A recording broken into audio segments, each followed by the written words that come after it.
JEFF, right? Yep. Carol is CA. 2 R's. 2 L's. Yeah, kidding. It's always different. Yeah, Kash Patel's going to be there. Mm-hmm. Send your hi, John. Again, if it's just a big office. Missed everybody yesterday.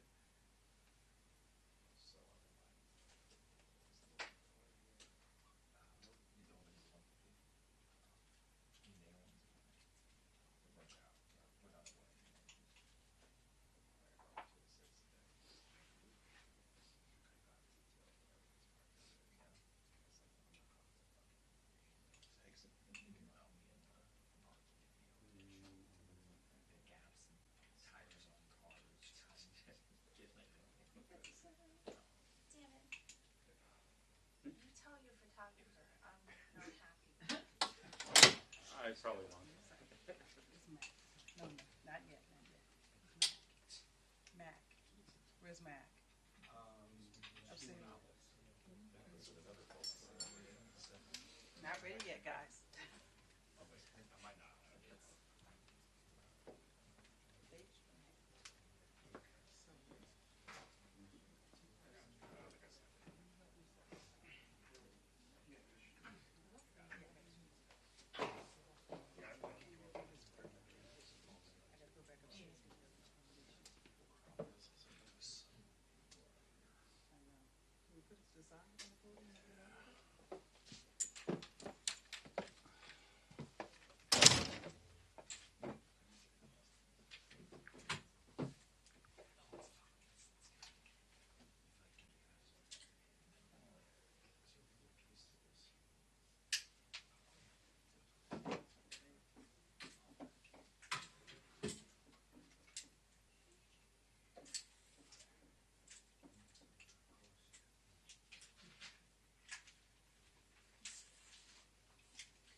Can I display this yet?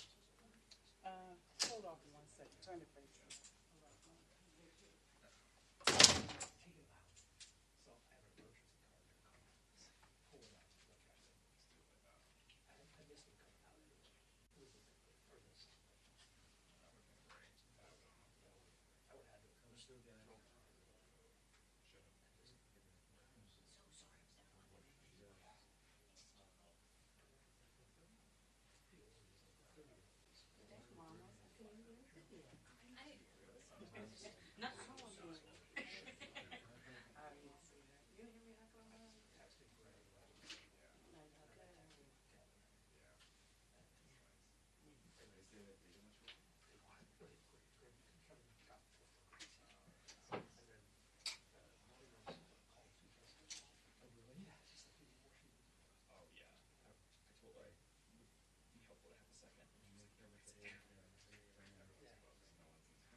Oh my God.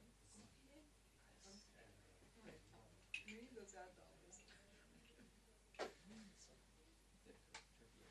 you grow up recently? Okay. Not that much time, sure, but as a kid. I just completed 6 years here. was the longest I've been anywhere in my Hey, life. you've been here a while. No, because I'm born in Florida, raised in South Texas, and then I went to high school in Tennessee. So that kind of moved. It was like, no, they're teachers. So they were just like for immigrants, and they didn't necessarily have a big support system. So I feel like we kept like moving jobs. My dad was a professor, but then once we got to Nashville, he worked at Tennessee State, and then eventually, because my mom was, she actually was she wasn't my Spanish teacher, but she was at my high school, which was nice. It was cute. It was cute. Because we would, but then still, I would like we would go to school separate. Because either she would go earlier, I would go later. But it was funny to see her. Now they're translators for the school district. So they actually stayed right there. I did not want to go to UT because I associated UT with UT Texas. And so I was like, shoot the ball. I went to Florida. Big game. Yeah, no, I still not yet. I was there in 1999, so I have exciting times, and since then it's just the basketball. Were you there for a national title? No, so I was. They won that. Yeah, they did, but I was there the year after. I always thought it would be the coolest thing in the world to go to a school while they won the national title. I was there when they almost took it for granted because that season they win every game, but then they lose in SEC champs, and it's like we weren't like expecting them to win. Because I saw the documentary later, and I'm like, oh, yeah, it's like I don't remember that they were undefeated all season because we were just like we expect this. Did that keep you from the title game that year? That was back when there was BCS, right? Yeah, so they Only the top two. so then they couldn't go because they lost to Alabama. But they did talk about that in the documentary that team, the pressure they felt like it wasn't that big. Like the years prior, the game was fun, and then at that point, they just felt this immense pressure of like we gotta do it again. And then since then, we haven't found a solid coach. Yeah, that's been struggles since football anyway. Yeah. These are great. I missed the Maryland basketball championship by 2 years. So I saw the build up to You saw the it. build up to it? Okay, so then it happens after the fact. Yeah, like I saw, like Juan Dixon, who's still well known for reality shows, Yeah. but like I saw, his freshman, sophomore year. So I saw the nucleus that Okay, went like on to win it. forming, But okay. yeah,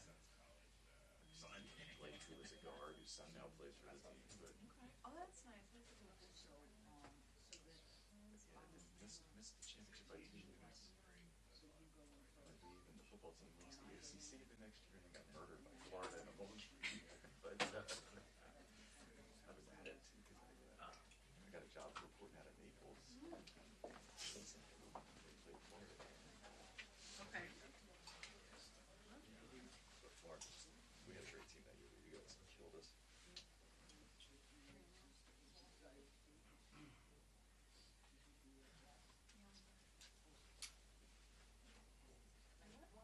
I forget now who played against. It was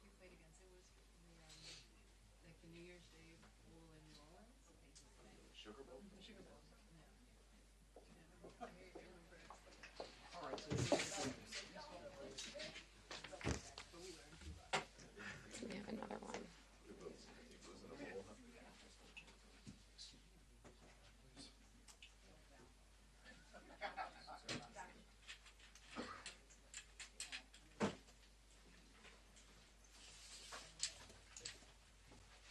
so I think the front row should be 3 years.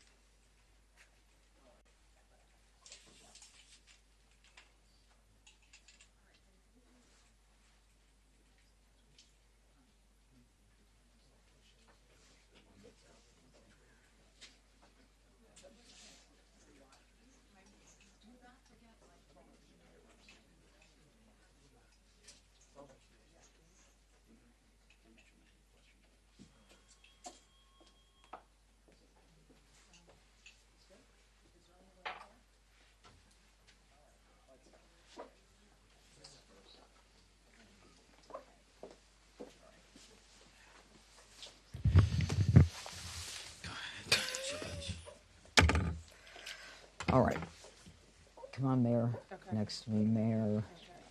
All right, Alicia, you know where to go. Where's Blanchard? There he is. Okay, good. You know, it seems like we've been here before. Is this working? Is this on? Where's...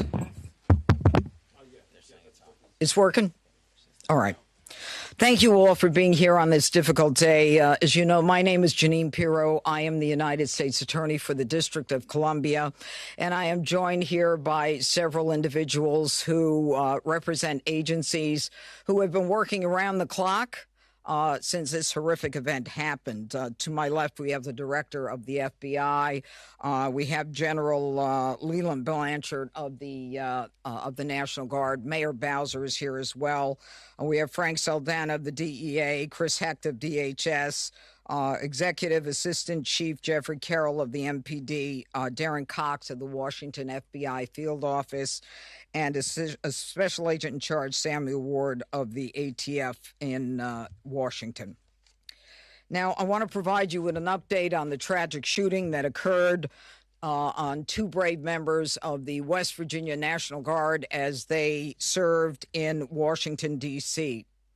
Unfortunately, today, as most families join together to give thanks for the blessings that have been bestowed upon them, two families are shattered and destroyed and torn apart as a result of the actions of one man. First and foremost, our hearts go out to the victims and their families.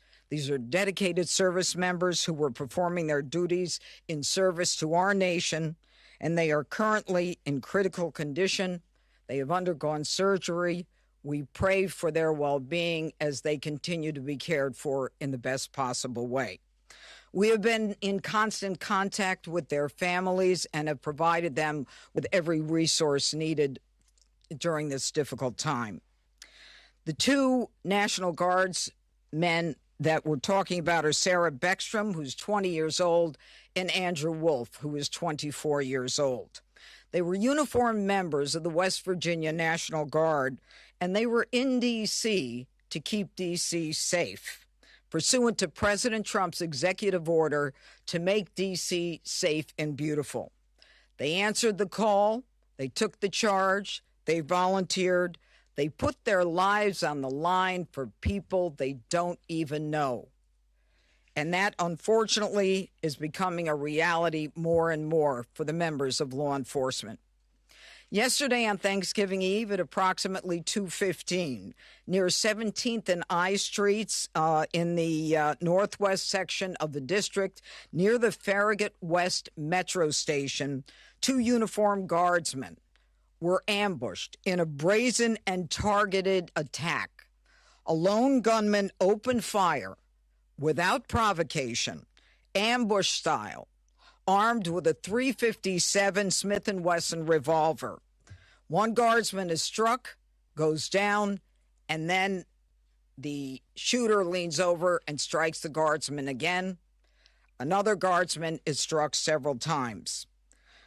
Fellow guardsmen who were there responded immediately, engaging the suspect, neutralizing the threat, and subduing him at the scene. He was transported to a local hospital where he remains, as we speak, under heavy guard. Thanks to the swift and coordinated response of the National Guard and the Metropolitan Police Department, no additional victims were harmed, and the scene was secured within minutes. The suspect, he has been identified as Ramanullah Lakanwal, a 29-year-old Afghan who entered the United States under Biden's Operation Allies Welcome, a program following the disastrous withdrawal from Afghanistan. He resided in Bellingham, Washington, with his wife and, we believe, 5 children. And we're working very closely with our federal partners, especially DHS and the FBI, to review his immigration history and the vetting process itself. What we know about him is that he drove his vehicle across country from the state of Washington with the intended target of coming to our nation's capital.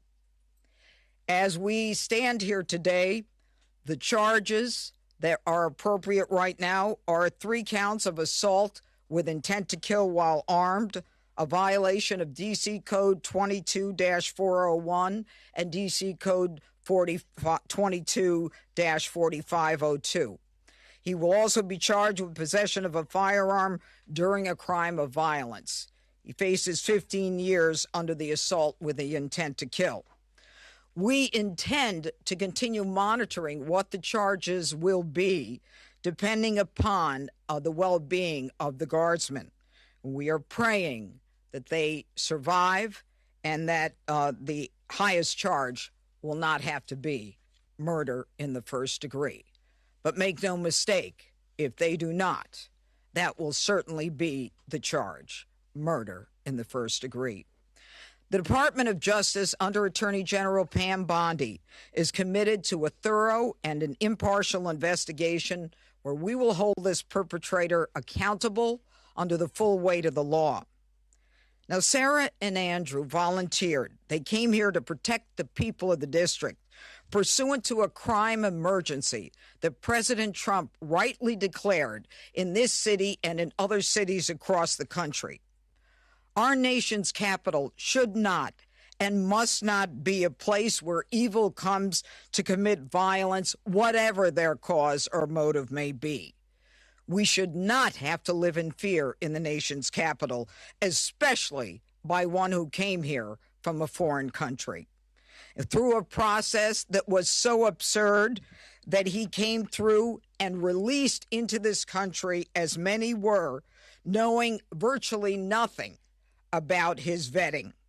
This is what happens in this country when people are allowed in who are not properly vetted.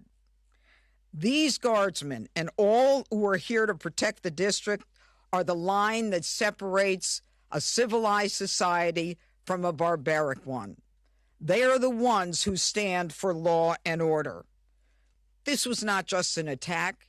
It was a direct challenge to law and order in our nation's capital. And the individual will be made fully accountable. And though it seems that we have been here before under President Trump, make no mistake, and the Attorney General, we will not allow this to be normalized. It will be confronted, condemned, and prosecuted to the full extent of the law. Now, my message to the individual who committed these acts is you picked the wrong target, the wrong city, and the wrong country, and you will be sorry for the violence and the evil that you perpetrated in our nation's capital. And now I call upon the Director of the FBI, Kash Patel. Thanks, Judge. I'll begin my remarks and my remarks the same way, with prayer for our fallen soldiers, prayer for our law enforcement community, prayer for our National Guardsmen and women, prayer for our brave prosecutors at the Department of Justice and the offices of the D.C. United States Attorney. We must come together as a nation, especially on this Thanksgiving Day, and remember the sacrifices that so many are making around the world and around this country to secure our freedoms under President Trump's brilliant leadership and administration.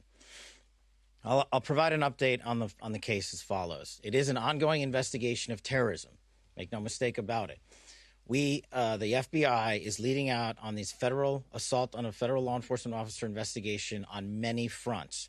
We immediately, with our law enforcement partners in the Metropolitan Police Department and the interagency, secured the scene, seized the weapon, sent in our evidence response team immediately to collect evidence, and started doing block-by-block canvasses. We are looking for and interviewing witnesses. The firearm and other materials have been sent to our Quantico laboratory already yesterday for immediate analysis. That work is ongoing. Partnering with the D.C. United States Attorney's Office, we have also executed multiple search warrants around the country to include the subject's last known residence, which is in the state of Washington.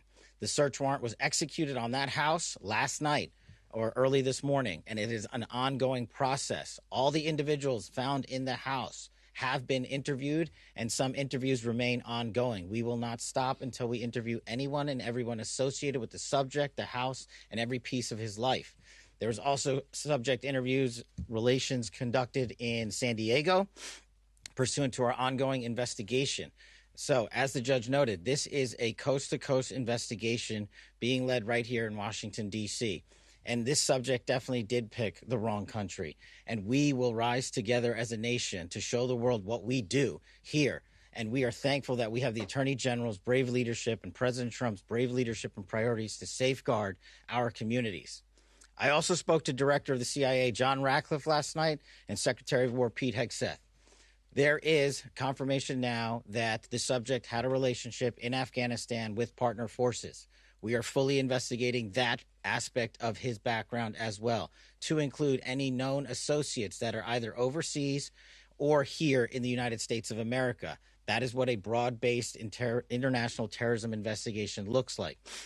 We will provide continuous details to the American public while at the same time not jeopardizing the ongoing prosecution to ultimately hold this perpetrator accountable in our courts of law.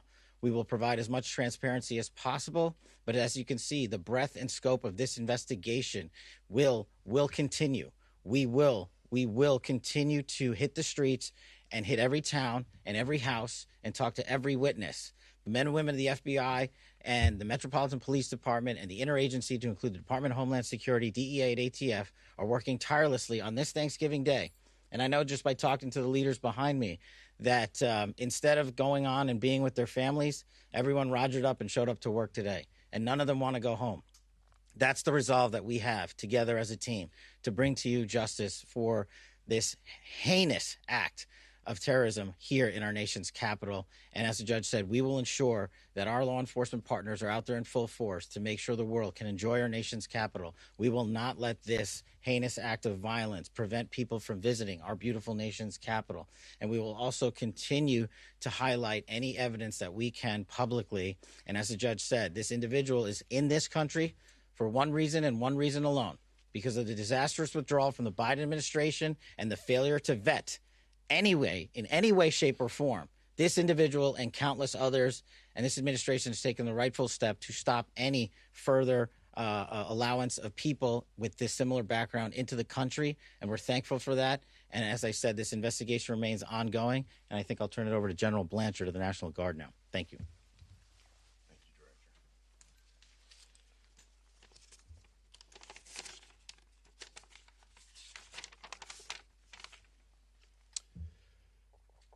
All across America this morning, families are waking up. They'll spend the day with their children, their brothers, sisters, husbands, wives, friends from across the community.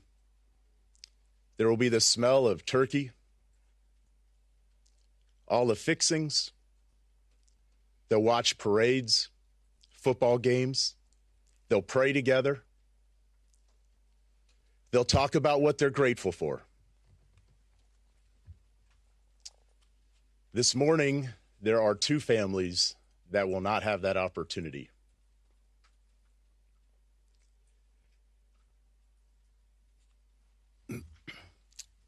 Andy and Sarah's families, they're spending the day reflecting on the past. And in the days coming, they'll reflect on and think about what could have been, what might be. Because regardless of the outcome, we know that their lives, their families' lives are all changed forever. Because one person decided to do this horrific and evil thing.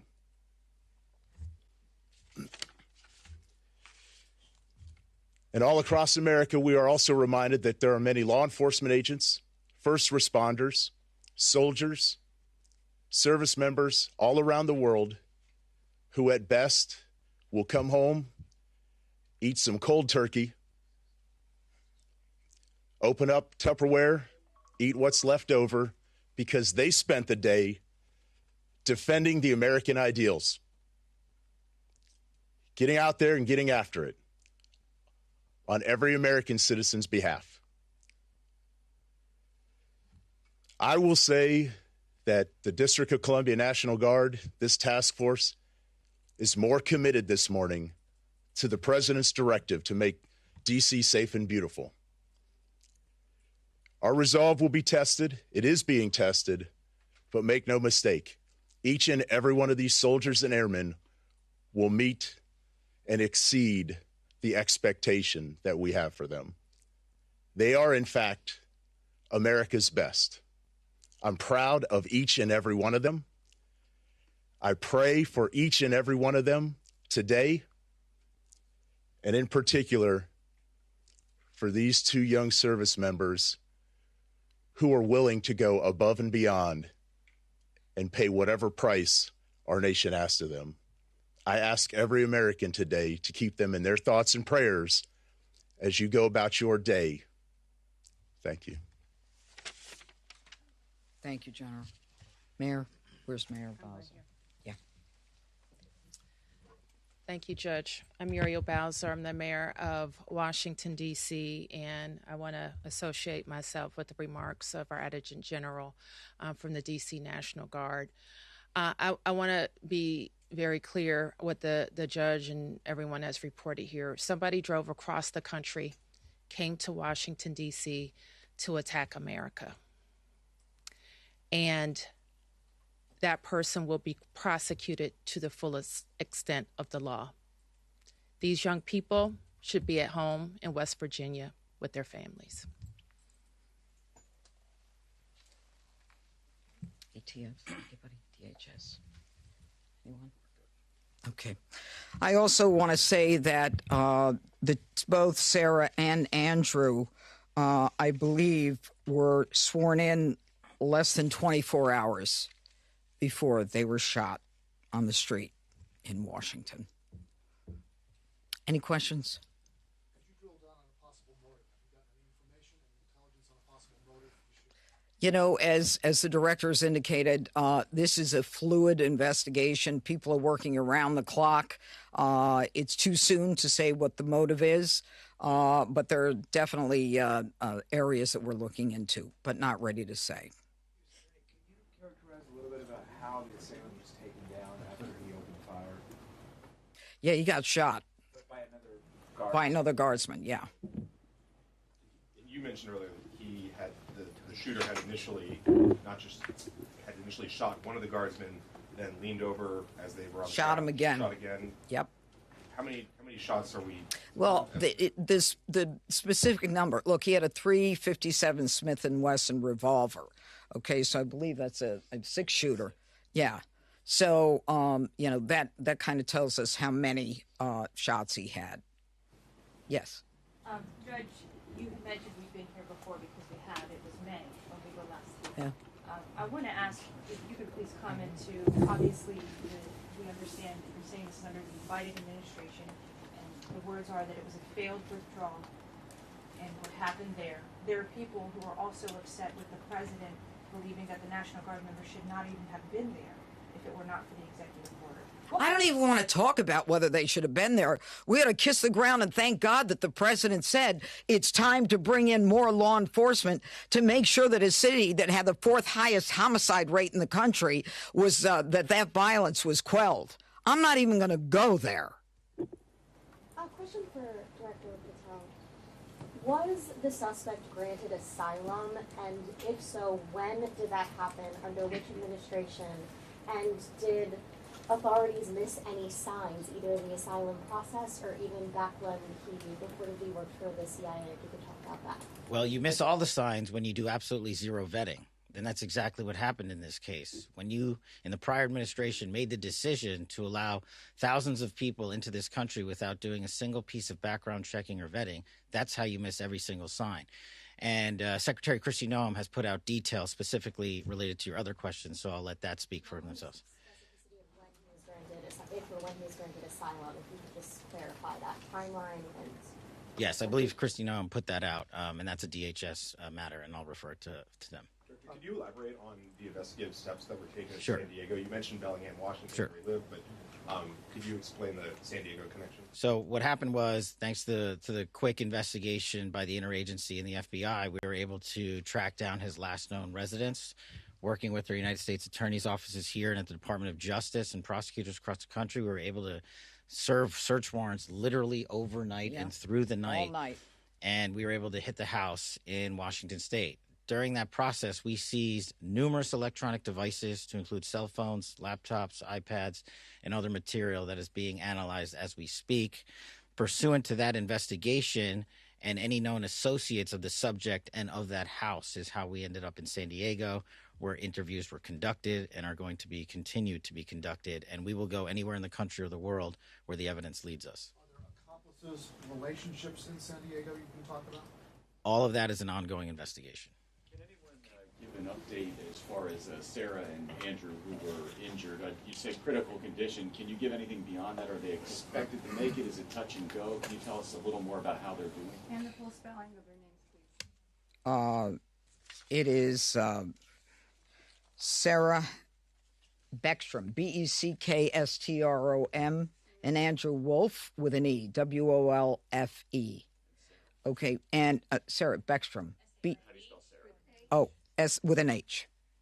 Okay, now with respect to their medical condition, as I said, they are receiving the finest medical care. Their families are with them now. They are critical. I think you understand the meaning of that. It's not clear, how this is going to end up. But let me be perfectly clear about how it will end up in this office. If one of them is to pass, and God forbid that happens, this is a murder one, period, end of the story. We are praying on a day like today when families come together in America and they hold hands around the Thanksgiving table. I beg you, I beseech you to pray for these two young people that they survive. Okay, I think that's it. Yeah. Gabbard said that Thank he you, everybody. was a radical Islamist Afghan terrorist. Yeah, we're not going there. Do you have We're not going there. information on how he might have gotten radical?